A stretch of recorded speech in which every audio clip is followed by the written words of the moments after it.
Thank you so much for this question. I thought it might be helpful to do a quick loom to answer it rather than a text reply. So wondering how to ask my teen when their phone will get put away long enough to practice a whole past paper. Should they be timing themselves by now? We talked about this on tonight's coaching calls, so I wanted to share some context of what we've been talking about, as I think this might be helpful. So, okay, there are levels of past paper practice. I'm going to talk through them. Level 5 is, of course, the best, but we can still make progress earlier on. So level 1, you're answering one past paper question, you're getting your teacher to mark it, and you're having a look at where you lost marks. This is thinking about independent study that you're doing. That is great. Okay, that is useful to get yourself out of the blocks. Level 2 is where you're doing this, but you're doing several questions, you're still getting your teacher to mark it. And level 3 is where we can start to make good progress. It's where we are answering questions and marking our own work. Really, really important. If you want to think in the eyes of an examiner and view your work in the eyes of an examiner, you need to be marking your own work. Super important. Level 4 is where you are completing a whole past paper. And level 5, the holy grail, you're completing a past paper under time conditions and using the examiner's report for insight. That is the best, but loads of students actually may never get there before their exam, okay? Of course, if we can get there, that is the aim, but we don't want perfection to perfect to be in the way of getting it done, right? What's the saying? Perfect is the enemy of done. And I think that is so true, right? So we want to, if we're just answering, frequently throughout our week, several past paper questions and we're marking them, it is all good, right? We can still make progress there. We absolutely need teens to expect stuff to go wrong. Super normal. We must expect stuff to go wrong. And what we talked about tonight, and I really encourage teens to think about, where are you losing marks? Is it on knowledge that you just didn't have it? Is it on the question you didn't understand it? For example, if it says to iterate and you didn't know that to iterate meant to use trial and error, then even if you knew how to do the thing, you wouldn't get the marks. Is it reading? You're just not reading the question properly. You're going off and answering something else that hasn't been asked for. You're not putting enough points down to get all the marks.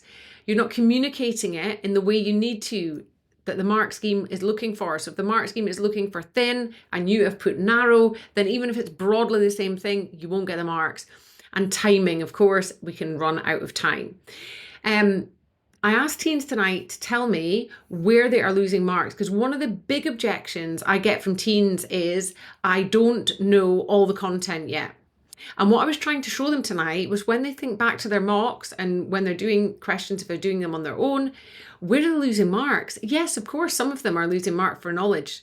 But actually, loads of our marks get lost, and it's nothing to do with the content, right? We're just not answering the right question, not putting enough mark points down, and we're just maybe not reading it properly.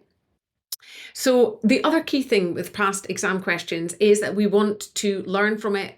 Practice makes progress. We're never perfect. It's always just about making progress. If we are making progress, we do not need to morph into someone superhuman to improve our grade. We just need to consistently get a little bit better, and if we do that over a long enough period, we'll improve our grade. So yes, the big objections, I talked about them. Number 3, I'm still learning the content. I definitely want to put that one to one side. You won't know all the content in time, so don't wait for that. You need to be practicing past exam questions as you go. They are hard and they take too long. Stroke, I don't have enough time to do it. Okay, I hear these lots. So we shared a technique tonight. I shared a technique that can help this, okay? So the technique is the past paper power hour. This is the idea that if you don't have enough time, fine, set a timer for an hour and let's see what we can get done in an hour. So I'll talk you through this. First one, choose a question or a bank of questions. Revise what you need to know to answer those questions if you need to. If you know straight off the bat how to answer it, have a go at it, okay? That's great. If you don't, give yourself permission to go away and revise, but rather than random content revision, you are focusing your revision on answering exam questions and applying that knowledge. And that is super important and much more useful than just content knowledge, especially at this stage in the game. So we want to choose, we want to revise, we want to have a go at answering it, we want to have then a go at marking our work, and lastly, feedback, right? Did you understand the mark scheme? If it put no stippling in your drawing needs to be a true representation. I mean, I don't know, is that a true representation of an organelle? Some of these things are not immediately obvious, and you might not know enough to know whether you got the marks or not. That's okay. You can learn that by taking it to your teacher. It really helps your knowledge of the mark scheme. Take it to your teacher, or if you've got a tutor, get them to feed back. It's a great way. One of the best ways to use your tutor is to get them to help you understand and apply past exam questions. I've put here 20. It doesn't have to be that. It can be half an hour revising, 20 minutes answering, 10 minutes marking. You certainly shouldn't need to take 20 minutes to mark your work. So the timings, we can play with that. The other option is that you just do an hour and you start at the beginning of a past paper, see how far you can get in an hour. Miss out the questions, for example, that you don't know. That is another option. Just see how far you can get.